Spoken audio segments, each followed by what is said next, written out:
మరణం నిన్ను గెలిస్తే బూడిద, నువ్వు మరణాన్ని గెలిస్తే విభూది. పుట్టిన ప్రతి ప్రాణికి మరణం ఒక గమ్యం. కానీ ఆ గమ్యం చేరేలోపు నువ్వు ఎలా జీవించావన్నదే నీ జీవితానికి అర్థం. ఊపిరి ఉన్నంతకాలం మన కోసం మనం బతకడం సహజం. కానీ మన ఊపిరి ఆగిపోయాక కూడా వేరొకరి హృదయంలో బ్రతకగలడం అసలైన జీవితం. సంపాదించిన ధనం ఇక్కడే, కట్టుకున్న ఇల్లు ఇక్కడే, వెంట నడిచిన బంధాలు కూడా ఇక్కడే. బంధాలు కూడా ఒక గడప వరకే వస్తాయి. కానీ నువ్వు చేసిన మంచి, పంచిన ప్రేమ, తుడిచిన కన్నీరు, నిలబెట్టిన మనిషి నీ తర్వాత కూడా నీ పేరును జీవింపజేస్తూనే ఉంటాయి.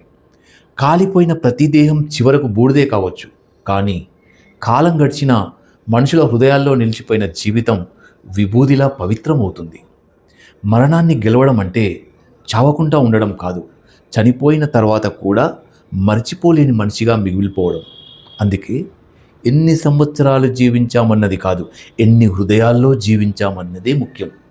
మరణం నిన్ను గెలిస్తే బూడిద, నువ్వు మరణాన్ని గెలిస్తే విభూది.